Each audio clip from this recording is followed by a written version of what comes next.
Hello! This week we are looking at two stunning Neolithic chambered tombs that you've probably never heard of. I know some of you will, but many won't. And when you see them, you'll be astonished by that. I've got a cup of tea waiting for me up there. We are in southwest Scotland, and finds from these tombs have links to places such as the Isle of Man, Ireland, Arran, and even the Alps. Another incredible glimpse into seaborne trade 5,000 years ago. You might have been looking at some self-indulgent drone shots of the estuary while I struggled my way up here. But yeah, we're talking Neolithic trade. Join us then as we look into Neolithic trade 4,000 to 6,000 years ago and much more besides, as we look into Cairnholy I and Cairnholy II. Oh, and the missus is here this week to keep me in check. Oh, and also, because of excavations that took place here, we are able to recreate in some detail the ritualistic practices that took place here 5,000 years ago. Plus, we meet Joseph, a man who has been dubbed the druid of Cairnholy.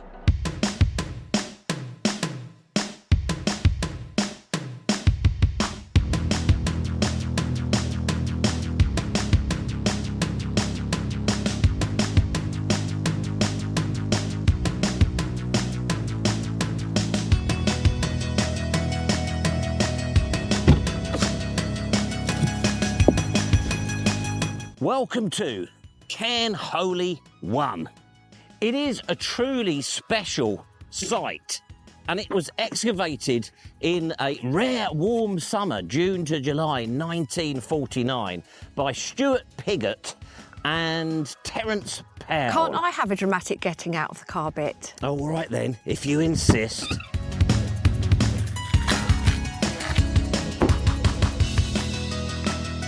You happy now, darling? What's good for the goose is good for the gander. I suppose I am a goose.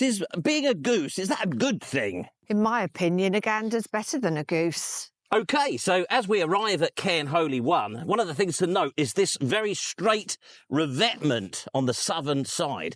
One of the things about the chambered cairns here at Cairnholy is that they are rectangular as opposed to round or polygonal. Unlike the round or polygonal passage tombs, these rectangular tombs, of which there is a real concentration in this particular area, have been given the name gallery tombs. Last week we had titular as a word, which got everybody very excited. We've got another one this week. It's crescentric. You'll notice that this facade is in a crescent type shape. Now, what do you notice about the stone that you're stood next to compared to the inner stones? Well, it's wider. Absolutely. So we start with wider stones at each end and they get narrower as they come towards the entrance to the tomb. Mrs. WC21 is now going to count the stones for us. 1, 2, 3, 4, 5, 6, 7, 8. And then can you show us what's in between the stones? Is this dry stone rolling? I can't think of a better word for it. And what do you reckon this is then? Did this used to block the hole? Now, we're going to come back to this area in front of the facade shortly, but I know that you are all itching to see what's in here. Come on, let's have a look in. Right, the missus is now going to point into the first spot inside this initial chamber. Please go ahead. Now, what they found there in 1949 was a thin slice of jadeite. Now, jadeite comes from the Alps. Now, would you point to the second spot, please? And what they found there was some pitchstone. And pitchstone came from Arran, the Isle of Arran. And apologies if we've got any Batman angles in this video, but the cairn is actually on a slope. So if it looks sloping, that is why. It's been bugging me that I may have called myself a female goose earlier. Oh, God, I have. Oh, I'm not going to notice and comment. Front chamber there. Then we've got this rear chamber. Let's call it the antechamber. We've got this massive stone blocking that. So once this was in place, once that was sealed, this was intended to never be used again, because what you have to understand is that this has been plundered. This would not have been open. There would have been stones, capstone probably over the top, earth as well. Once that was in place, this rear chamber was never going to be used again. But it was opened again. So the date of the whole structure here, we are talking about at least 2000 BC, possibly older than that. But during the Middle Bronze Age, this was opened, and they must have come in from the top of the cairn to get in there, because in the excavations, what they found in here was some Peterborough ware, so we're talking sort of secondary pottery sherds. A bit later on, they found an incredible freestanding stone with a cup and ring mark on it. Unfortunately, it's not here anymore. I think you can see it in Edinburgh Museum. And somebody's left a white rose in here too. And then at the rear of the tomb, we've got this magnificent stone. That was the back of the second chamber of this two-chambered, rectangular, Clyde-type cairn in southwest Scotland. Behind the main facade is this large stone. And rather wonderfully, Joseph has shown us what could be a cup and ring mark. Back at the studio, I put that through a high-tech scanner so you could have a better look at it. I'm not too sure if it's helped.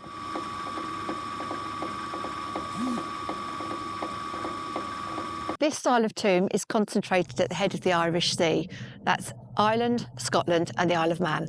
I've been told that I've got to tell you in old money that the cairn is on the 400-foot contour. The view takes in the Isle of Man and the Isle of Whithorn. This area was heavily forested, so to build this cairn they had to clear huge parts of it in order to build it. I promised you forecourt ritual. So the excavations showed that this, and this is quite a unique feature here, we've got a large forecourt area here, and over a long period of time there is strong evidence of a ritualistic process happening here. So I'm going to ask Mrs. WC21 to show us where they found the first three fires. So one here, and one here. And then there were another two here. And the big one here is interesting because there were offerings found in this, sort of pottery sherds were thrown into this fire as an offering. But the big fire, which happened, we presume, around about the time they were finally ready to seal this place up, happened in a pit around here. Right in front of the entrance. The really fascinating thing about the excavations is that they showed that this ritualistic process which took place at this facade, concentric facade, happened over a long period of time. Those pottery sherd offerings were seriously abraded. They were there for a long time before we got to the final bit when that stone was blocked into the entrance. Once again, then, we have evidence in terms of shared practices and physical goods of sea travel. How intoxicating to look across from Cairnholy I to the Isle of Man in the knowledge that Neolithic peoples from both places traded goods and ideas. And further afield, we have that Peterborough ware and even a jadeite axe from the Alps. The pot finds in the Neolithic style show us that this was a late Neolithic site. Other goods included a large knife, jet beads, stone discs, and seafood scattered as part of that final closing up ritual. Multiple cremation burials during the Neolithic, inhumation during that reuse of the rear chamber during the Bronze Age. Now the tombs lay open to the skies, and the stones that once covered them make up the surrounding field walls.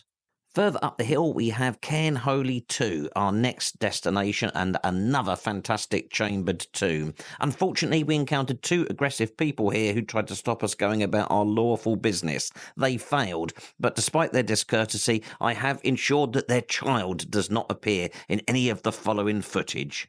With the wonderful Cairnholy II behind me there, it's that mid-roll bit where I just remind you that if you enjoy this channel and you haven't yet subscribed, please do so. It's totally free and without commitment. It helps the channel to be promoted on YouTube, the more subscribers that it gets. Thanks for that. But if you would like to pay some money to help us, then we have just launched our YouTube memberships with a number of exclusive perks now available. You can check that out via the link in the description or from the link in the About section. Finally, on YouTube Matters, I just wanted to seek your advice on a sort of sponsorship offer that I have recently received.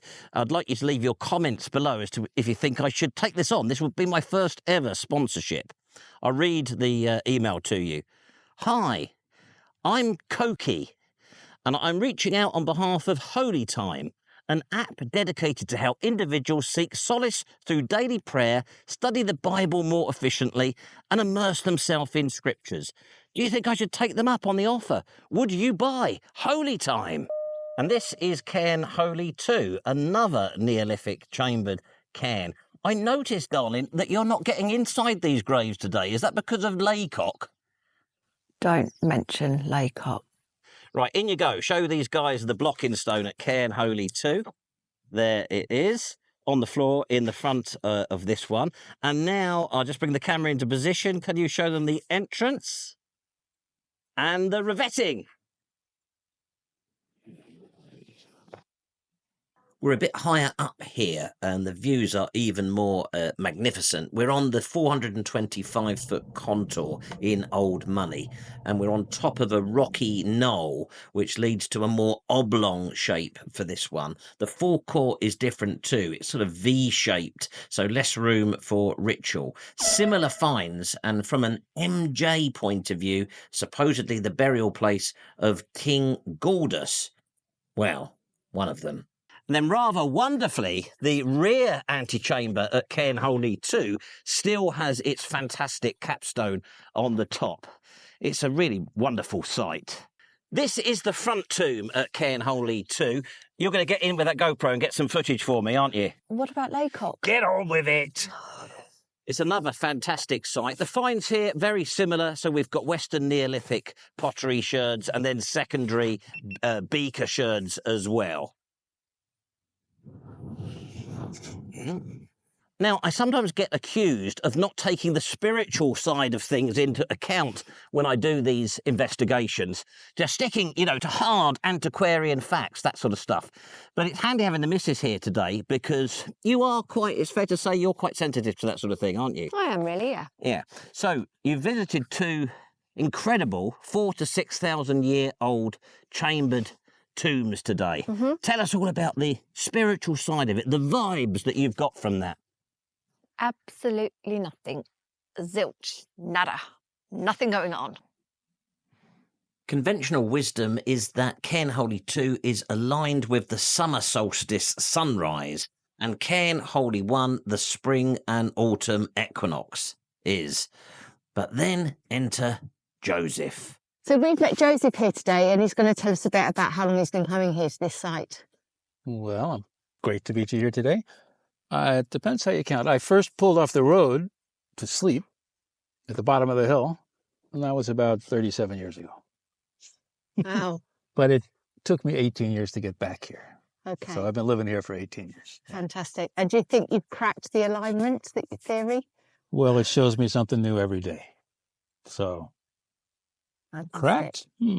But it certainly turns out what I thought was just a bit of a jumble. When you start to look, every stone with its own form and position, turns out each one not only has a character, but is also related to every other one, and to the whole landscape, to the whole day, and to the whole year. And this year, with the moon on its biggest swing, which happens every 18 and 2/3 years, you can see it's in line with larger rhythms as well. That's wonderful. Thank you, Joseph, for sharing that with us today. Joseph demonstrated a number of shadow alignments as they actually happened on the day of our visit, and if they were by design, just incredible.